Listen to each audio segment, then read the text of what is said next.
Transfer অর্ডারে সই করার সময়ে সবাই ওটাকে বলেছিল পানিশমেন্ট পোস্টিং।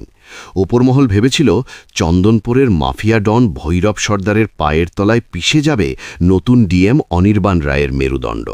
কারণ চন্দনপুর এমন এক জেলা যেখানে বাতাসের গন্ধে চন্দনের সুবাস নেই, আছে পোড়া ডিজেল আর ডিনামাইটের গন্ধ। এখানে দিনে দুপুরে মানুষ গুম হয় আর রাতের অন্ধকারে পাচার হয় কোটি কোটি টাকার খনিজ সম্পদ।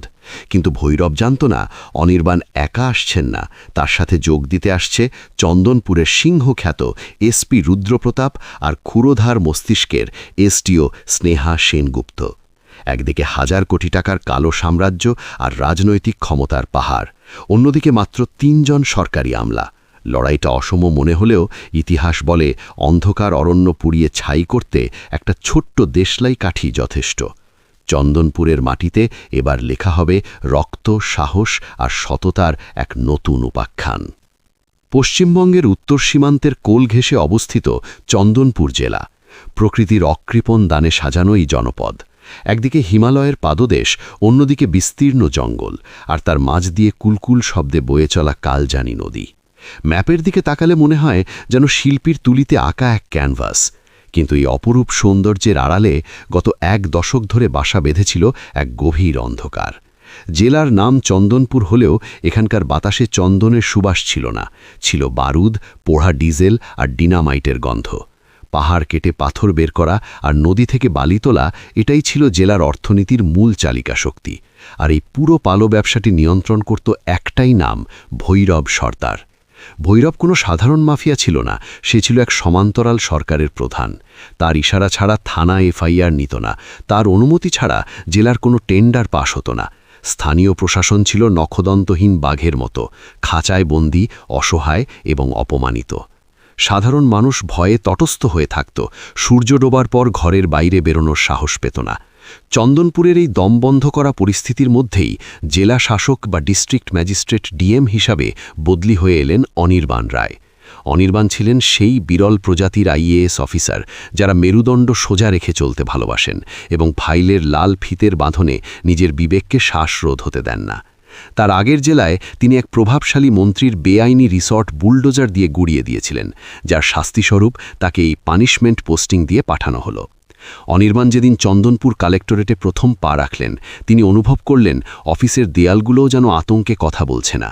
পুরনো ফাইলগুলো ধুলোয় ঢাকা, আর কর্মীদের চোখে মুখে এক অদ্ভুত জড়তা, যেন তারা কোনো অদৃশ্য প্রভুর ভয়ে কুঁকড়ে আছে। কেউ তার চোখের দিকে তাকিয়ে কথা বলছিল না। চার্জ বুঝে নেওয়ার পর অনির্বাণ জানলার বাইরে তাকালেন। দূরে পাহাড় দেখা যাচ্ছে না, ধুলোর আস্তরণ দৃষ্টির সীমানা ঢেকে দিয়েছে। তিনি মনে মনে বললেন, পরিষ্কার আমাকেই করতে হবে, তা সে ধুলো হোক বা সমাজের জঞ্জাল।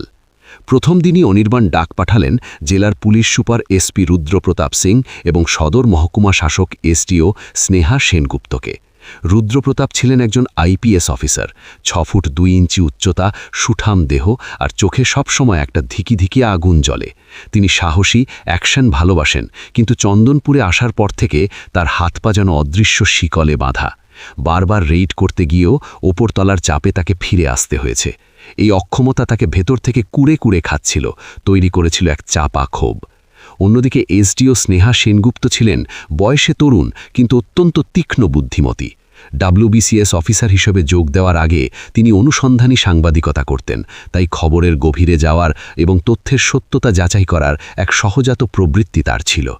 স্নেহা জানতেন প্রশাসনিক লড়াই শুধু লাঠি দিয়ে হয় না, হয় কলম, আইন আর নির্ভুল তথ্য দিয়ে। অনির্বাণের বাংলো ড্রয়িং রুমে যখন 3 জন বসলেন, তখন সন্ধে নামছে, বাইরে ঝিঝি পোকার ডাক। অনির্বাণ চায়ের কাপে চুমুক দিয়ে সরাসরি বললেন, আমি গত 48 ঘন্টার রিপোর্ট এবং ইন্টেলিজেন্স ইনপুট দেখলাম। এ জেলায় দিনে গড়ে 500 বেআইনি বালির ট্রাক যাতায়াত করে, অথচ গত 3 মাসে একটাও সিজার লিস্ট নেই। রেভিনিউ কালেকশন তলানিতে। মিস্টার সিং, পুলিশ কি এখানে শুধু ভিআইপি ডিউটি করার জন্য আছে, নাকি ইউনিফর্মের রংটা ধুলোয় ফ্যাকাশে হয়ে গেছে? রুদ্রপ্রতাপের চোয়াল শক্ত হয়ে উঠল। তিনি কিছুটা তিক্ততার সঙ্গেই উত্তর দিলেন, স্যার, পুলিশ অ্যাকশন নিতে পারে যদি প্রশাসন তার পাশে থাকে। গত মাসে আমি ভৈরবের কনভয়ে আটকেছিলাম। 10 মিনিটের মধ্যে এমন জায়গা থেকে ফোন এলো যে আমাকে গাড়ি ছেড়ে দিতে হলো। আমার কনস্টেবলরা ডিমোরালাইজড। তারা জানে ভৈরবকে ধরলে পরের দিনই তাদের সাসপেন্ড হতে হবে বা বদলি হতে হবে। ভৈরব শুধু মাফিয়া নয়, ও এখানকার ইকোনমি চালায়, আর সেই কালো টাকার ভাগ অনেক ওপরে পৌঁছায়। স্নেহা মাঝপথে যোগ করলেন, স্যার, রুদ্র স্যার ঠিকই বলছেন, সমস্যাটা অনেক গভীরে। ভৈরবের মূল ঘাঁটি কালীঝোড়া জঙ্গলের গভীরে। ওটা একটা দুর্ভেদ্য দুর্গ। ওখানে ঢোকার একটাই রাস্তা, আর সেখানে ভৈরবের চর 24 ঘন্টা পাহারায় থাকে। আমরা গাড়ি স্টার্ট দিলেই খবর পৌঁছে যায়। তাছাড়া খাদানগুলোর কোনো বৈধ কাগজ নেই, কিন্তু আদালতের কিছু জালি স্টে অর্ডারকে ওরা ঢাল হিসাবে ব্যবহার করছে। স্থানীয় আদিবাসীদের ভয় দেখিয়ে কখনো বা নেশাগ্রস্ত করে জমি লিখিয়ে নেওয়া হয়েছে। সোমরা ওরাও নামে এক বৃদ্ধ আমার কাছে এসেছিল। তার 3 বিঘা জমি ভৈরব দখল করে নিয়েছে। প্রতিবাদ করায় তার ছেলেকে গুম করে দেওয়া হয়েছে। পুলিশ কেস নেয়নি। অনির্বাণ চশমাটা খুলে টেবিলে রাখলেন।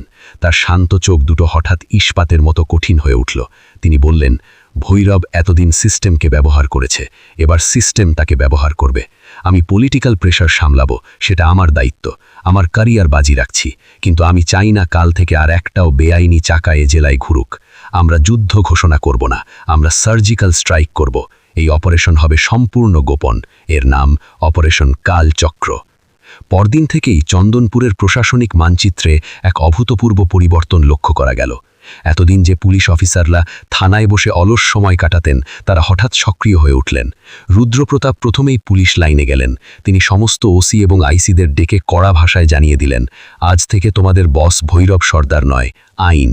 যদি কারো উপর পলিটিক্যাল প্রেশার আসে, সোজা আমার কাছে বা ডিএম স্যারের কাছে পাঠাবে। কিন্তু যদি শুনি কেউ ভৈরবের কাছ থেকে টাকা খেয়েছে, আমি নিজের হাতে তার ইউনিফর্ম খুলে নেব।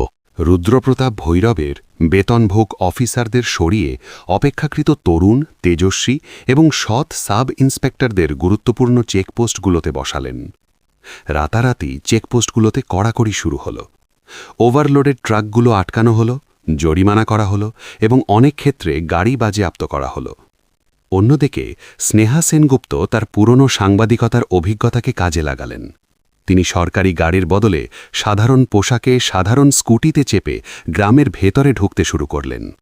তিনি কথা বললেন সেই সব পরিবারের সাথে যাদের স্বামী বা সন্তান খাদানে কাজ করতে গিয়ে পাথর ধসে মারা গেছে এবং লাশ গুণ করে দেওয়া হয়েছে। স্নেহা ল্যান্ড রেকর্ডস অফিসের পুরনো ফাইলের স্তূপ থেকে ভৈরবের জালিয়াতির প্রমাণ বের করতে রাত দিন এক করে দিলেন। দেখা গেল সরকারি খাস জমি, বন দপ্তরের জমি এবং আদিবাসীদের পাট্টা জমি জালিয়াতি করে ভৈরব নিজের নামে করে নিয়েছে। স্নেহা সেই সব নথিপত্র ডিজিটাইজড করে ক্লাউড স্টোরেজে সেভ করতে শুরু করলেন, যাতে কেউ অফিস পুড়িয়ে দিলেও প্রমাণ নষ্ট না হয়। তিনি ভৈরবের অর্থনৈতিক মেরুদণ্ড অর্থাৎ ব্যাংক অ্যাকাউন্ট এবং বেনামি সম্পত্তির তালিকা তৈরি করলেন। ভৈরব সর্দার প্রথমে বিষয়টাকে খুব একটা গুরুত্ব দেয়নি। তার প্রাসাদে বসে দামি হুইস্কির গ্লাসে চুমুক দিয়ে সে তার সাগরেদদের বলেছিল, নতুন ডিএম এসেছে, একটু গরম দেখাবেই, 2 দিন পর দেখবি সব ঠান্ডা হয়ে গেছে, টাকার গরমে সব গলে যায়। কিন্তু যখন তার বালির ট্রাকগুলো একে একে পুলিশ আটক করতে শুরু করল, খাদানগুলোতে রুদ্রপ্রতাপ ভৈরবের বেতনভোগ অফিসারদের সরিয়ে অপেক্ষাকৃত তরুণ, তেজস্বী এবং সৎ সাব ইন্সপেক্টরদের গুরুত্বপূর্ণ চেকপোস্টগুলোতে বসালেন। রাতারাতি চেকপোস্টগুলোতে কড়াকড়ি শুরু হল। ওভারলোডেড ট্রাকগুলো আটকানো হলো, জরিমানা করা হলো এবং অনেক ক্ষেত্রে গাড়ি বাজেয়াপ্ত করা হলো। অন্যদিকে স্নেহা সেনগুপ্ত তার পুরনো সাংবাদিকতার অভিজ্ঞতাকে কাজে লাগালেন। তিনি সরকারি গাড়ির বদলে সাধারণ পোশাকে সাধারণ স্কুটিতে চেপে গ্রামের ভেতরে ঢুকতে শুরু করলেন। তিনি কথা বললেন সেই সব পরিবারের সাথে যাদের স্বামী বা সন্তান খাদানে কাজ করতে গিয়ে পাথর ধসে মারা গেছে এবং লাশ গুণ করে দেওয়া হয়েছে। স্নেহা ল্যান্ড রেকর্ডস অফিসের পুরনো ফাইলের স্তূপ থেকে ভৈরবের জালিয়াতির প্রমাণ বের করতে রাত দিন এক করে দিলেন। দেখা গেল সরকারি খাস জমি, বন দপ্তরের জমি এবং আদিবাসীদের পাট্টা জমি জালিয়াতি করে ভৈরব নিজের নামে করে নিয়েছে। স্নেহা সেই সব নথিপত্র ডিজিটাইজড করে ক্লাউড স্টোরেজে সেভ করতে শুরু করলেন, যাতে কেউ অফিস পুড়িয়ে দিলেও প্রমাণ নষ্ট না হয়। তিনি ভৈরবের অর্থনৈতিক মেরুদণ্ড অর্থাৎ ব্যাংক অ্যাকাউন্ট এবং বেনামি সম্পত্তির তালিকা তৈরি করলেন। ভৈরব সর্দার প্রথমে বিষয়টাকে খুব একটা গুরুত্ব দেয়নি। তার প্রাসাদে বসে দামি হুইস্কির গ্লাসে চুমুক দিয়ে সে তার সাগরেদদের বলেছিল, নতুন ডিএম এসেছে, একটু গরম দেখাবেই, দুদিন পর দেখবি সব ঠান্ডা হয়ে গেছে, টাকার গরমে সব গলে যায়। কিন্তু যখন তার বালির ট্রাকগুলো একে একে পুলিশ আটক করতে শুরু করল, খাদানগুলোতে এসডিও অফিস থেকে স্টপ ওয়ার্ক নোটিশ ঝুলিয়ে দেওয়া হলো এবং তার ব্যাংক অ্যাকাউন্টগুলো ফ্রিজ হতে শুরু করল, তখন ভৈরব নড়ে চড়ে বসল। সে বুঝতে পারল এই ডিএম অন্য ধাতুতে গড়া। সে তার ডান হাত কুখ্যাত দুষ্কৃতী কালু মাস্তানকে পাঠালো ডিএম অফিসে ম্যানেজ করতে। কালু টাকার বান্ডিল ভর্তি একটি ব্রিফকেস নিয়ে অনির্বাণের চেম্বারে ঢুকল। অনির্বাণ ফাইল থেকে মুখ না তুলেই বললেন, বসার অনুমতি দিইনি, দাঁড়িয়ে থাকো। কালু দাঁত বের করে হাসল। স্যার, ভৈরব দাদা পাঠিয়েছে, এটা জাস্ট মিষ্টি খাওয়ার জন্য। উনি বলেছেন চন্দনপুরে থাকতে হলে মিলেমিশে থাকাই ভালো। দাদা খুশি থাকলে আপনিও শান্তিতে থাকবেন, ট্রান্সফার হবে না। অনির্বাণ এবার কলমটা রেখে কালুর চোখের দিকে তাকালেন। শান্ত কিন্তু বরক শীতল গলায় বললেন, আমার অফিসের বাইরে পুলিশ দাঁড়িয়ে আছে। তুমি এই টাকা নিয়ে বেরোবে নাকি হাতকড়া পরে বেরোবে, সিদ্ধান্ত তোমার। আর তোমার দাদাকে বলো, মিষ্টি খাওয়ার দিন শেষ, এবার তেতো খাওয়ার পালা। কালু অপমানিত হয়ে এবং কিছুটা ভয় পেয়ে ফিরে গেল। ভৈরব যখন শুনল তার টাকা ফিরিয়ে দেওয়া হয়েছে, সে রাগে ফেটে পড়ল। সে বুঝল এই ডিএম বিক্রির পণ্য নয়। শুরু হলো সংঘাতের দ্বিতীয় পর্ব। ভৈরব তার গুন্ডা বাহিনীকে লেলিয়ে দিল রাস্তায়। চন্দনপুর শহর জুড়ে শুরু হলো কৃত্রিম অস্থিরতা। ভৈরবের লোকেরা টায়ার জ্বালিয়ে রাস্তা অবরোধ করল, সরকারি বাস ভাঙচুর করা হলো, স্কুল কলেজ জোর করে বন্ধ করে দেওয়া হলো। স্লোগান উঠল, জনবিরোধী ডিএম হটাও, পুলিশি অত্যাচার মানছি না। রাজধানী থেকে অনির্বাণের কাছে অনবরত ফোন আসতে লাগল। মন্ত্রীরা ধমক দিয়ে বলতে লাগলেন, পরিস্থিতি শান্ত করুন, কম্প্রোমাইজ করুন, সামনে নির্বাচন, আমরা কোনো ঝামেলা চাই না, আপনার জন্য সরকার অস্বস্তিতে পড়ছে। অনির্বাণ ফোনগুলো রিসিভ করলেন না, অথবা খুব শান্তভাবে বললেন, আমি আইনানুগ ব্যবস্থা নিচ্ছি স্যার, দুষ্কৃতীদের সাথে কোনো আপোষ হবে না। তিনি তার বাংলোতে বসে ওয়্যারলেসে রুদ্রকে নির্দেশ দিলেন, মিস্টার সিং, সিচুয়েশন কন্ট্রোল করুন, আমি সমগ্র জেলায় 144 ধারা জারি করছি। শহরের শান্তি যে নষ্ট করবে, সে যেই হোক, তাকে গ্রেফতার করুন। টিয়ার গ্যাস, লাঠিচার্জ, যা প্রয়োজন করুন, কিন্তু পিছু হটবেন না। রুদ্র প্রতাপ যেন এই দিনটির অপেক্ষাতেই ছিলেন। তিনি নিজে হেলমেট আর রায়েট গিয়ার পরে রাস্তায় নামলেন। তার সাথে বিশাল পুলিশ বাহিনী, সামনে হাজারখানেক উত্তেজিত জনতা, যাদের হাতে ইট পাটকেল, লাঠি আর পেট্রোল বোমা।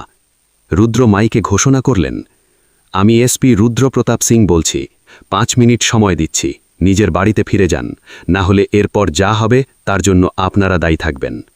জনতা উল্টে ইট ছুঁড়তে শুরু করল। একটি ইট এসে লাগল রুদ্রের শোল্ডারে। তিনি বিন্দুমাত্র টললেন না, তিনি ফোর্সকে নির্দেশ দিলেন, চার্জ। চন্দনপুরের মানুষ অবাক হয়ে দেখল এক নতুন পুলিশকে। লাঠির বাড়িতে ভৈরবের ভাড়া করা গুন্ডারা ছত্রভঙ্গ হয়ে গেল। যারা এতদিন পুলিশকে ভয় দেখাত, তারা আজ পুলিশের তাড়া খেয়ে ইঁদুরের মতো গর্তে লুকাল। সেই রাতে শহরে কারফিউ জারি হল, কিন্তু সাধারণ মানুষের মনে এক অদ্ভুত স্বস্তি ফিরে এলো। জানালার ফাঁক দিয়ে তারা দেখল পুলিশের গাড়ি টহল দিচ্ছে আর তাদের নিরাপত্তা সুনিশ্চিত করছে। তবে ভৈরব এত সহজে হার মানার পাত্র নয়। সে জানত প্রশাসনকে আটকাতে হলে তাদের দুর্বল জায়গায় আঘাত করতে হবে। সে টার্গেট করল স্নেহাকে। স্নেহা তখন ভৈরবের কালীঝোড়ার গোপন ডেরার ম্যাপ তৈরি করছিলেন এবং ড্রোন সার্ভে করাচ্ছিলেন। তিনি প্রমাণ পেয়েছিলেন যে ভৈরব জঙ্গলের ভিতরে বেআইনি বিস্ফোরক জমা করছে। একদিন বিকেলে ব্লক অফিস থেকে ফেরার পথে এক নির্জন পাহাড়ি রাস্তায় একটি বিশাল ডাম্পার তীব্র গতিতে এসে স্নেহার জিপকে ধাক্কা মারার চেষ্টা করল। এটি ছিল পরিকল্পিত হত্যা চেষ্টা। ড্রাইভারের অসামান্য দক্ষতায় জিপটি খাদে না পড়ে রাস্তার পাশের গাছে ধাক্কা খেয়ে থেমে গেল। স্নেহা প্রাণে বেঁচে গেলেন, কিন্তু তার মাথা ফেটে রক্তারাক্তি কাণ্ড। জিপটি দুমড়ে মুছড়ে গেল। খবর পেয়ে ঝড়ের গতিতে হাসপাতালে ছুটে এলেন অনির্বাণ আর রুদ্র। হাসপাতালে জ্ঞান ফেরার পর স্নেহা দেখলেন তার বিছানার পাশে অনির্বাণ আর রুদ্র দাঁড়িয়ে আছেন। রুদ্রের চোখ দিয়ে যেন আগুন ঝরছে। তিনি বললেন, স্যার, আর আইন কানুন নয়, স্নেহার ওপর হামলা মানে প্রশাসনের ওপর হামলা, আমার পরিবারের ওপর হামলা। আমাকে পারমিশন দিন, আমি আজ রাতেই কালীঝরা জ্বালিয়ে দেব, ভৈরবকে আমি জ্যান্ত পুঁতে দেব। স্নেহা যন্ত্রণায় কাতরেতে কাতরেতে হাসলেন। মাথায় ব্যান্ডেজ নিয়ে তিনি ফিসফিস করে বললেন, রুদ্র স্যার, উত্তেজিত হবেন না, ওরা এটাই চায়, আমরা ইমোশনাল হয়ে ভুল করলে ওরা হিউম্যান রাইটসের দোহাই দিয়ে আমাদের সাসপেন্ড করাবে। আমি ঠিক আছি। বরং সুখবর হলো অ্যাক্সিডেন্টের ঠিক আগে আমি ড্রোন ফুটেজগুলো আর ম্যাপটা ক্লাউডে আপলোড করে দিয়েছি। ভৈরব জঙ্গলের ভিতরে শুধু খাদান নয়, বিস্ফোরক আর বিদেশি অস্ত্রের কারখানা বানিয়েছে। ওটা একটা মিনি টেরোরিস্ট হাব। ওখানে প্রচুর RDX আছে, যা ভোটের সময় ব্যবহার করা হতো। অনির্বাণ রুদ্রের কাঁধে হাত রাখলেন। রুদ্র, স্নেহা ঠিক বলছে, রাগের মাথায় নির্ণয় চলা যাবে না। ভৈরব আমাদের দুর্বল ভাবছে, আর এটাই আমাদের শক্তি। ও ভাবছে আমরা এখন ডিফেন্সিভ মোডে যাব, কিন্তু আমরা যাব অফেন্সিভ মোডে। তবে সেটা হবে নিঃশব্দে। সেই রাতেই অনির্বাণের বাংলোতে তৈরি হল চূড়ান্ত ব্লুপ্রিন্ট।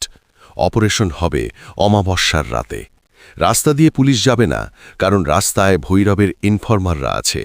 পুলিশ যাবে নদী পথে।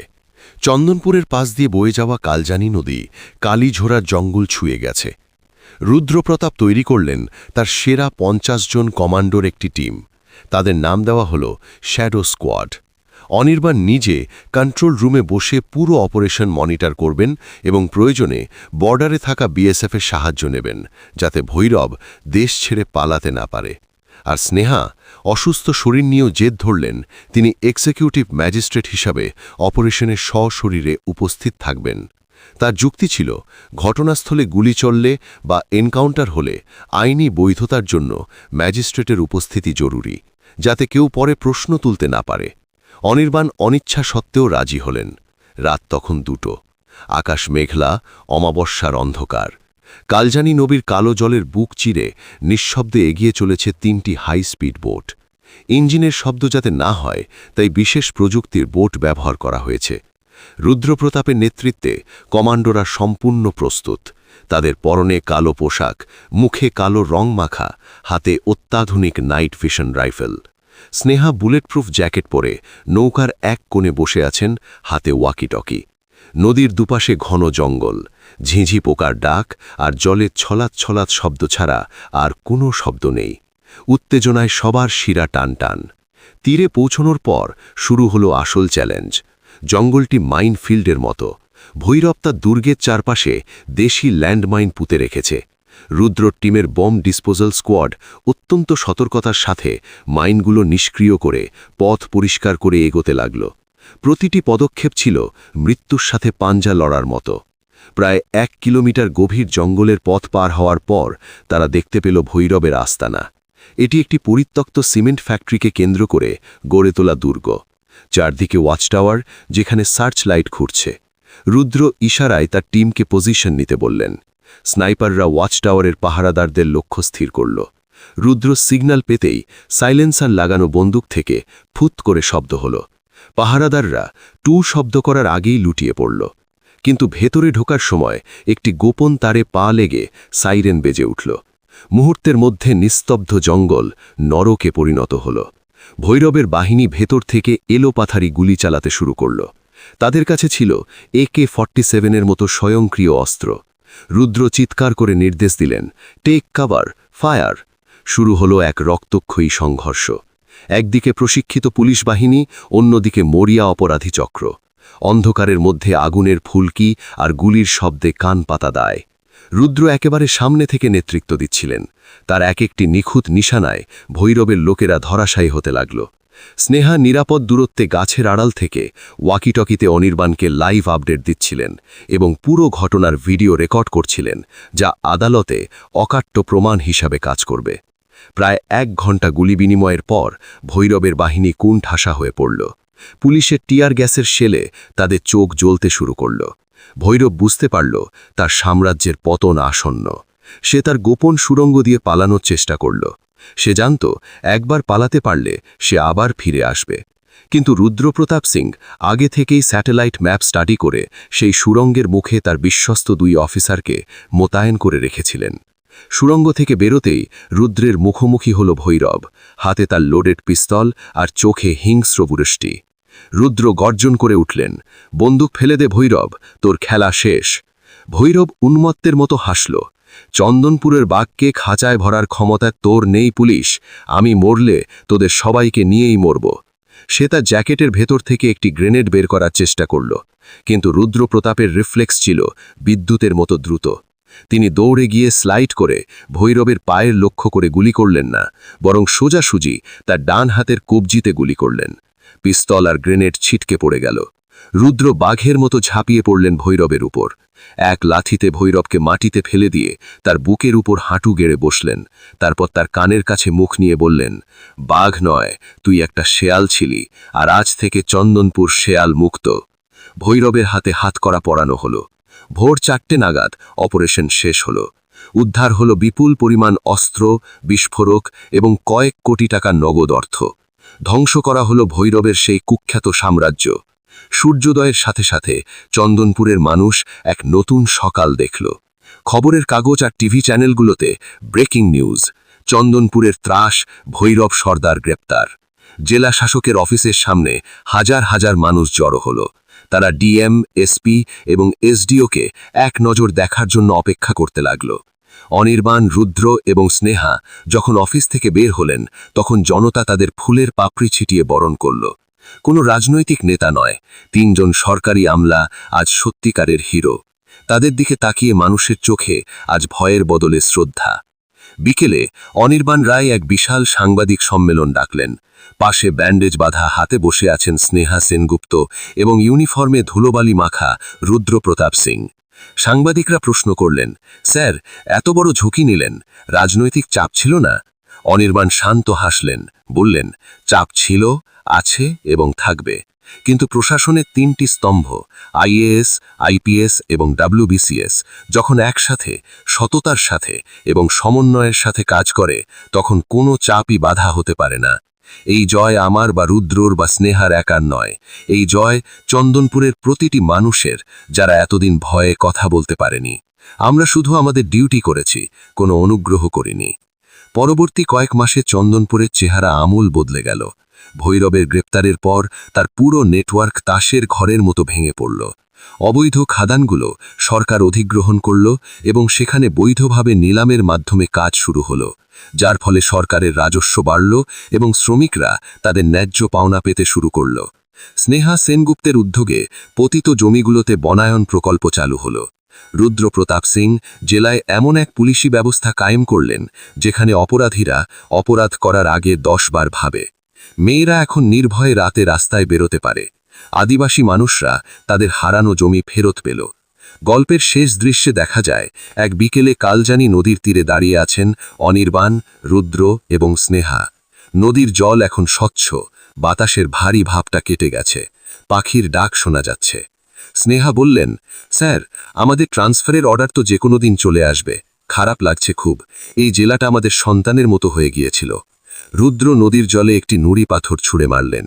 ট্রান্সফার তো চাকরির অঙ্গ স্নেহা, আজ এখানে কাল অন্য কোথাও, কিন্তু আমরা যেখানেই যাব, এই অপারেশন কালচক্র আমাদের মনে করিয়ে দেবে যে আমরাও পারি।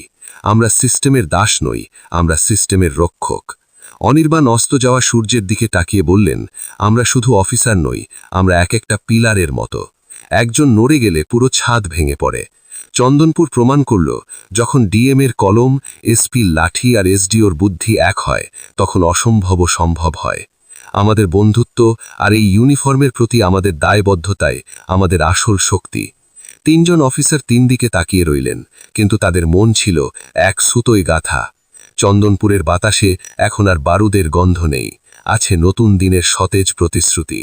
আর সেই প্রতিশ্রুতির পাহারাদার হয়ে রইল প্রশাসনের এই 3 নির্ভীক যোদ্ধা, যারা দেখিয়ে দিল, সদিচ্ছার সাহস থাকলে যে কোনো অন্ধকারকেই পরাজিত করা সম্ভব।